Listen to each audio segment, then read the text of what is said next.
যাদবপুর থানার সামনে এবিভিপির বিক্ষোভ। এবিভিপি সদস্যদের মারধরের অভিযোগ রয়েছে। অভিযোগের তীর বামপন্থী ছাত্র সংগঠনের দিকে। এবিভিপির সদস্যদের শান্ত থাকবার বার্তা বিধায়ক সর্বরী মুখোপাধ্যায়। অভিযোগের ভিত্তিতে আইনানুগ ব্যবস্থা নেওয়ার হুঁশিয়ারি এবিভিপির।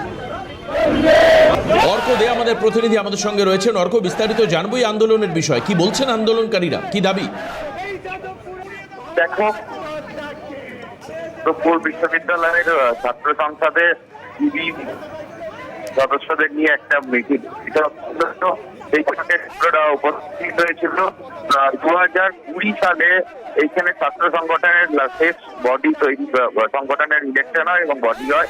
তারপর থেকে যেহেতু আর কোনো ইলেকশন হয়নি, তাই ছাত্র সংগঠন নতুন করে ইলেকশন এবং বডি করার, তাদের ছাত্র সংগঠনের কমিটি করার চেষ্টা নিয়ে বৈঠকে আলোচনা হচ্ছিল কালকে।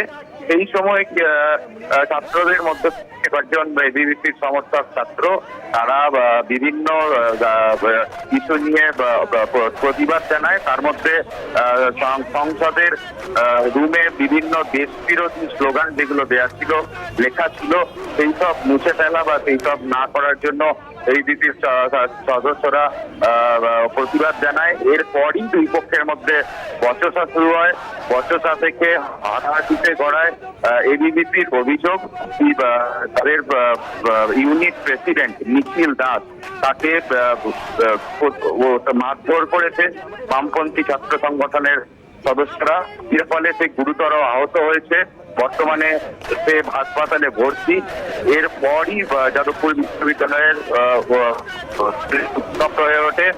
এবিভিপির সমর্থকরা বিক্ষোভ দেখাতে শুরু করে। পরে সেখানে আসেন বিজেপি বিধায়ক সর্বরী মুখোপাধ্যায়। তারা সকলে মিলে যাদবপুর থানায় গিয়ে এই ঘটনার বিরুদ্ধে অভিযোগ জানায়। ধন্যবাদ অর্ক তোমাকে। আমাদের প্রতিনিধি অর্কর সঙ্গে কথা বলছিলাম আমরা, এবং যেখানে খুব পরিষ্কারভাবে আন্দোলন বা বিক্ষোভ কেন হচ্ছে সেই বিষয়ে। আচ্ছা, এই ঘটনায় এবার আপনাদের শোনাবো যারা আহত হয়েছেন, অর্থাৎ গন্ডগোল হাতাহাতির ঘটনার সূত্রপাত যারা আহত তারা কি বলছেন। আসুন শুনি। আমাদের নিজেদের কারণে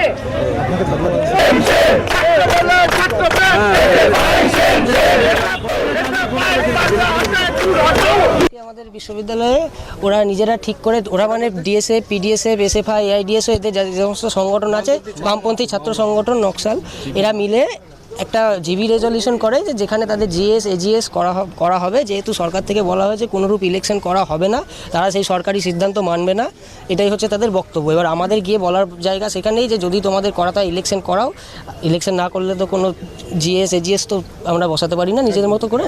তো এরকমভাবে আমরা সরকারকে গ্রাহ্য, মানে সরকারের কথা গ্রাহ্য করবো না এটা বললে তো হবে না। এটা হচ্ছে আমাদের বলাটা প্রথম অপরাধ। আর বলে দিয়েছে যে মানে আমাদের উচ্চশিক্ষামন্ত্রী তিনি তো বলেছেন যে কলেজের মধ্যে কোনোরূপ পলিটিক্স হবে না। এটাই হচ্ছে আমাদের বলার বক্তব্য, যে আমরা তো পড়াশোনা করতে এসেছি, পড়াশোনা করে আমরা আগে মানুষের মতো মানুষ হই, এটাই হচ্ছে আমাদের বলার। আজকে ওরা মিটিংটা ডেকেছিল যে আমাদের জিবি ছিল, জেনারেল বডি রেজলিউশন, মাঠে না, ওই ইউনিয়ন রুমের সামনে ওদের, এবং সেখানে সিসিটিভিও নেই। এটা সন্ধ্যেবেলা 5:30টায় ঠিক করা হয় যে হবে, কিন্তু শুরু হয় 6:30 7টার পরে। তারপরে কি হয়, আমাদের সাথে প্রথম থেকেই ওদের একটু ক্র্যাশ হতে থাকে। আমরা বলি যে না, সরকারি সিদ্ধান্ত মানতে হবে না, এবং তারা বলে যে না, বিভিন্ন কথা দোহাই দিয়ে। এবার আমরা সেখানে মাত্র এবিভিপি ছিলাম 3 জন, এবং তারা সবাই ওই ফেটসু বলে নিজেকে, যে ফেটসু অ্যাপলিটিক্যাল নিয়ে। তারপর লাস্টে তারা একটাই কথা বলে, কে বলেছে তোকে অ্যাপলিটিক্যাল? এটাই হচ্ছে আমার ওদের বলার কথা। এবং আমি যখন বলি যে না, এটা এরকমভাবে করা যাবে না, তাহলে তোমরা যদি ইউনিয়ন করতেই হয়, তাহলে এইখানে লং লিস্ট ডিএসএফ যে কথা লেখা আছে ইউনিয়ন রুমে, সেগুলো মুছো। তাই এটা আমি যখন কথাটা বলি দীপ্তিমান তখন হঠাৎ করে বলে ওঠে জয় শ্রীরাম বলে। এই জয় শ্রীরামের কথাটা শুনে ওরা, আমি যেহেতু কথা বলছি, আমাকে ধাক্কা দেয়, এবং এর পেছনে একটা পিলার ছিল, আমি পুরো পড়ে যাই, চশমাটা ছিটকে যায়। চশমাটা যদি থাকতো আমার চোখে লাগতো আরও। তো এবার ওরা যখন, এই সিনিয়র দাদারা যখন আমাকে ছাড়াতে গিয়ে আরও বেশি মার খায়। আমাদের 6 জন ছিলাম, ওখানে 6 জনকেই মারা হয়। আমরা শুনছিলাম কি বলছেন বক্তব্য এবিভিপির যারা আন্দোলনকারী রয়েছেন, তারাই বা কি বলছেন এই ঘটনায়। আসুন শোনাবো আপনাদের। দলিত প্রেমের কথা বলে, মেকি দলিত প্রেমের কথা, তারা একজন দলিত ছাত্রকে দলিত বলে আক্রমণ চালাচ্ছে। আজকের মাটিতে বাংলায় দলিত বলে একজন ছাত্র উপর আক্রমণ চলছে, এই ঘটনা আমাদের প্রত্যক্ষ করতে হচ্ছে। এর প্রতিবাদে আমরা এখন থেকে এসে 4 নম্বর গেটের সামনে অবস্থান বিক্ষোভের ডাক দিচ্ছি। অবস্থান বিক্ষোভ চলবে এবং আগামীকাল এবিভিপি বড় সংখ্যায় যাদবপুরের রাজপথে নামবে। যাদবপুর থানা থেকে যাদবপুর 4 নম্বর গেট অব্দি আগামীকাল মিছিল এবিভিপির ডাকে, এবং আজকে এই মুহূর্তে থেকে আমরা যাদবপুর থানা 4 নম্বর গেটে ডাক দিচ্ছি। গুরুতর অবস্থায় প্রাণঘাতী হামলা চালানো হয়েছে, কোনোভাবে প্রাণ রক্ষা হয়েছে, গুরুতর আহত, শরীরে একাধিক জায়গায় আহত, তাদের গোপনাঙ্গে আঘাত করা হয়েছে। মারাত্মক একজন ছেলে হয়ে অন্য একজন ছেলেটিকে গোপনাঙ্গে আঘাত করছে এবং চূড়ান্ত পর্যায়ে নোংরা বা বামপন্থীরা করছে। আমরা বলে দিতে চাই, প্রধানমন্ত্রী যে কথা বলছেন ডিমাগি নকশাল, এই ডিমাগি নকশালদের কফিনের শেষ পোতার কাজ আজ থেকে শুরু হলো। আমরা একটাই কথা বলবো আজকে প্রেসের সামনে, এসএফআই নিজের সব রকমের সীমা পার করে দিয়েছে। আমরা এবিভিপি অনেক সংযতভাবে, অনেক ভালোভাবে, অনেক শান্তির বাণী দিয়ে এদেরকে বোঝানোর, এদেরকে বলার চেষ্টা করেছিলাম, কিন্তু যেভাবে আজকে আমাদের এসসি ছাত্রছাত্রীদের ওপর আক্রমণ করেছে, ছাত্রীদেরকে মেরেছে, বুকে লাথি মেরে মারার চক্রান্ত করেছে, এরপরে এসএফআই এর যাদবপুরের মধ্যে 6 মাসের মধ্যে কোনো ঠাঁই থাকবে না। এটা করা আকাঙ্ক্ষিত ছিল না। সরকার পরিবর্তন হয়েছে, সব জায়গাতে আমরা গাছপালা করছি তো মাথা চাড়া দিয়ে উঠছো, সম্মান জানানো উচিত ছিল। ছাত্রছাত্রীদের মধ্যে, কলেজের মধ্যে রাজনীতি চলবে, ভালো কথা, কিন্তু এইভাবে আক্রমণ যদি আরেকবার, আর কোনো করার সুযোগ দেব না। যে কটা ছিল সব কটাকে আইনানুগ ব্যবস্থা নেওয়া হবে। জাতি সুযোগ কথাবার্তা বলেছে, জাতি তুলে কথাবার্তা বলেছে, এসসি ছাত্রছাত্রীদেরকে জাতি তুলে কথাবার্তা বলেছে। আজকে দেখুন নকশালবাদ, দেশের দ্রোহী, যে দেশের এরা থাকে, যে দেশের যাদবপুর ইউনিভার্সিটিতে এরা পড়াশোনা করে, সে দেশের জন্য বন্দে মাতরম, জয় হিন্দ, বন্দে মাতরম, ভারত মাতা কি জয়, এদের বলতে পেটে ব্যথা হয়, বুকে যন্ত্রণা হয়, মাথাতে যন্ত্রণা। আজকে ভাবুন, যে ছাত্র ছাত্রী নিজেকে এই ভারতের ছাত্র ছাত্রী হিসাবে নিজের পরিচয় দেয়, তাহলে আপনি বলুন যারা এই দেশে থাকে বন্দে মাতরম, জয় হিন্দ, বন্দে মাতরম কি তারও কোনো সমস্যা হতে পারে? আজকে যখন আমরা বলুন বন্দে মাতরম কি, বলছি ইনকলাব জিন্দাবাদ, লাল সালাম। আজকে বলুন এরা কি দেশের ছাত্র ছাত্রী হতে পারে? এরা এই দেশের উন্নতির জন্য কোনোদিন কাজ করবে? এরা এই দেশের দ্রোহী, এদের এই দেশের থাকার কোনো অধিকার নেই। এদেরকে বাংলাদেশ পাকিস্তান গিয়ে এদেরকে ছেড়ে দিয়ে আসতে হবে। এরা এই যাদবপুরের ছাত্র হতে পারে না, এরা দেশের দ্রোহী, এরা নকশালবাদ। আজকে দেখুন এরা আমাদের ছাত্র যারা যাদবপুর ইউনিভার্সিটিতে পড়াশোনা করে, যারা যাদবপুরের এবিপির কার্যকর্তা, তাদেরকে মেরে আজকে কেপিসি হসপিটালে ভর্তি করানো হয়েছে। আর এই ঘটনা সম্পর্কে স্থানীয় বিধায়িকা শর্বরী মুখোপাধ্যায় কি বলছেন সেটাও শোনাবো আপনাদের। গুরুতর আহত যাদের বুকে লেগেছে খুব বাজেভাবে, নিখিল এবং দীপ্তিমান, ওদের চোখ টোকেও ভীষণ লেগেছে, বুকে খুব লেগেছে, পায়ে লেগেছে। আরও 2জন আছে যাদের এক্সরে হচ্ছে, আর অর্ণবেরও এক্সরে করতে দিয়েছে, ইঞ্জেকশন দিল।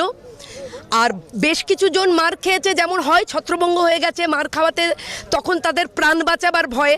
আমার কথা পরিষ্কার যে কেন হবে এটা, কি কারণ?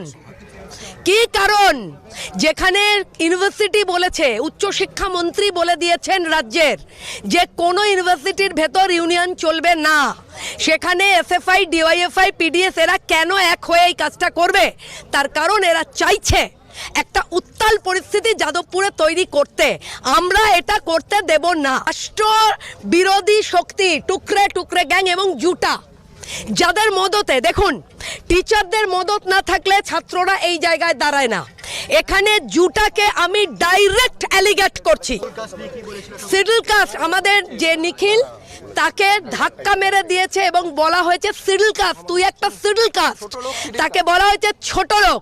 আমি সৃজনকে বলছি, সৃজন বাহ, সৃজন বাহ, হ্যাঁ, সৃজন ভট্টাচার্য, টাইটেলে ভট্টাচার্য, তাই নিখিলকে শিডিউল কাস্ট বলা যায়। অনির্বাণ, সাগ্নিক সরকার, অলিভ দাস, রেহমান মল্লিক, এদের 4 জনকে সৃজন ভট্টাচার্য যদি 1 ঘন্টার মধ্যে যাদবপুর থানায় হাজির না করে, সারা রাত তাণ্ডব চলবে যাদবপুর হস্টেলে, যেখানে আছে বার করবো তাদের।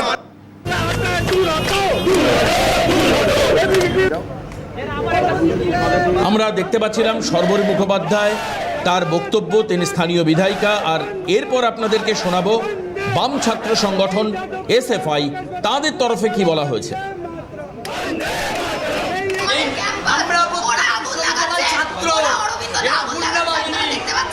সেই ছবি তো দেখানো হয়েছে। এবার বলো, আজকে জিবি মিটিং এ কাউকে দলিত বলে মারধর করা হয়েছে, অস্পৃশ্য বলে মারধর করা হয়েছে।